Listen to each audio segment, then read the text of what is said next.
Americans, how do you feel about Puerto Rico possibly becoming the 51st state?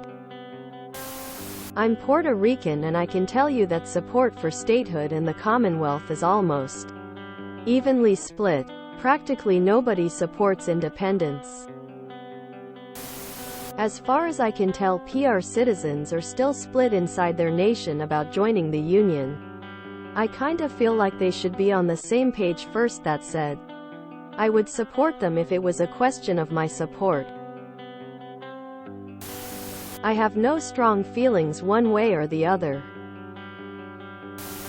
That would be fine. It's not up to me.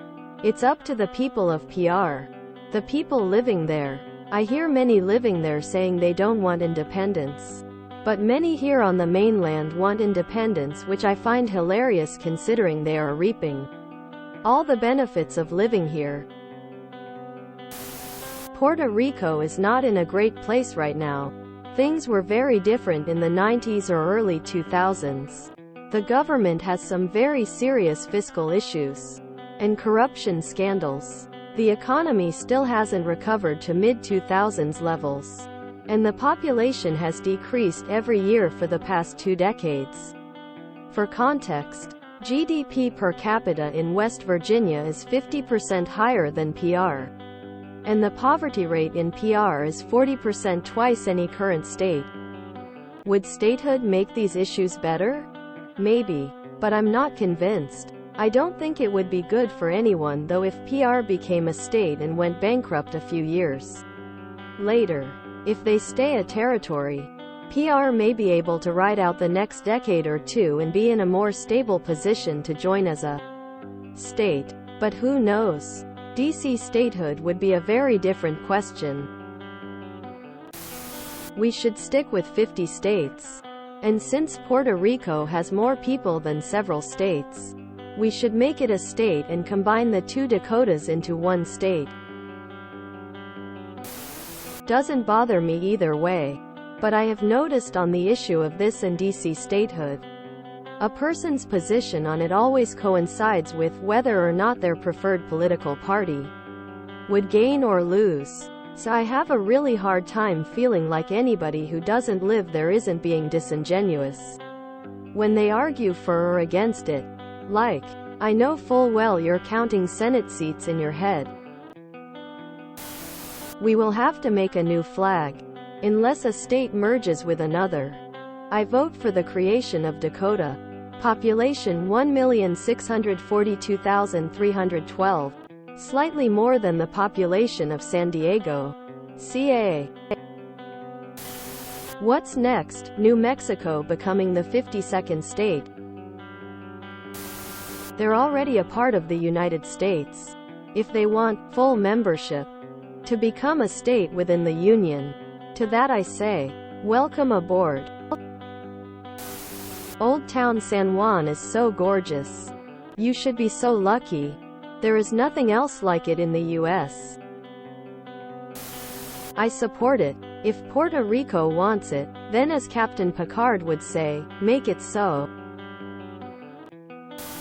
Honestly, I kinda think it's about time. Puerto Rico has sent its sons to fight for this country for years. They should be part of the Union. It's one of those things that has come up so often that I would be surprised if it happens.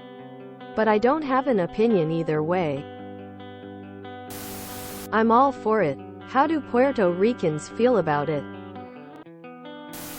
If it would genuinely benefit the people of Puerto Rico, I would like it to happen.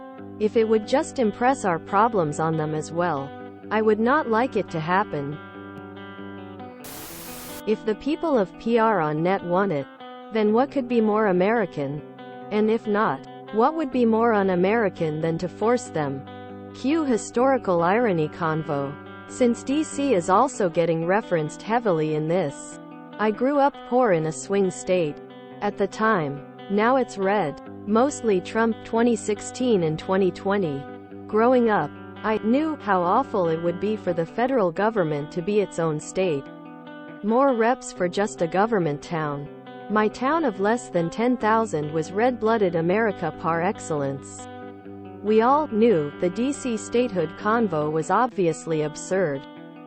20 years later, I live and work in DC. I worked service sector. Eventually nabbed a short-term Fed Gov adjacent contracting role. Landed back in private. Not the fancy kind but fine. I realize my vote doesn't matter because I was honest when I moved and updated my voter registration. I realize that 95% of my Black and Hispanic friends and colleagues' votes don't matter. Then I start learning that 50% of the white-collar upper class incredibly white. I'm white and even I felt snowblind. Got to have an actual vote because they kept property in other states that they never went to. Some maybe didn't even actually own anymore and just knew it was easy to get away with lying about. Who is getting disenfranchised? Working class. Overwhelming people who grew up in DC. Which means overwhelmingly Black and brown folks. And some lower class whites and whoever else moves there and didn't know not to lie for their registration. Who doesn't? Rich overwhelmingly white people. Why it matters. DC proper is home to well over 600,000 people. That's not the DC metro area with all the rest of the rich suburbanites, including most of those folks who are in the aforementioned upper white-collar class, as well as normal people who just happen to have grown up just over the borders on MD or VA. The metro pop is way bigger. No, that's hundreds of thousands of people who grew up, many poor, in DC and many of whom can't even afford to get out. Who gets zero vote on either house of Congress. My town was less than 10,000 and I am damn sure that if anyone had ever uttered words to the effect of, it's okay, it's not that many people. We can do without giving them a vote in Congress, not only we but the whole state would have launched a war on that person. And rightly so. I get the issues with, just make DC a state. Things aren't that simple. But for those who've never lived there, understand that, 1. This isn't an academic issue. Would you be chill with hundreds of thousands of your fellow Michiganders or Floridians or Texans? Or anyone else not getting any representation in Congress? 2. DC is already a lot more separate between city and federal government than you might think. There are different rules for municipal versus federal property. For example, also there's a huge-ass ecosystem of non-gov people doing non-gov things. Like the awesome food scene, musicians, lit teachers, normal people banks, all the trade jobs that support hundreds of thousands of people living their lives. 3. Yes, Fed government has a huge influence the way the oil industry does in Texas. But equating DC with, it's just feds, is like denying that Texas has anyone other than oil rig workers. Side note, tough MFers. Them. Solutions? Bro, I'm not the brains to figure that out. Maybe making even sharper distinctions of territory, like some folks here suggested, is part of it. IDK.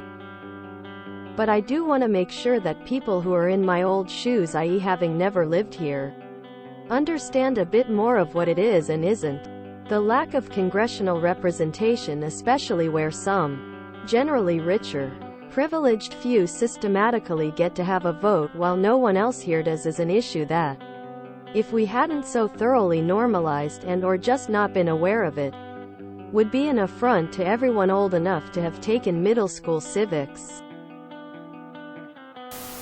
It's about time. If Puerto Ricans want it, I'm all for it. They're American and deserve better representation. If they want in, I am about it. If you enjoyed this video, please check out our playlists full of similar content. Epicaricast is like doom scrolling for your ears. Please like, share, and subscribe.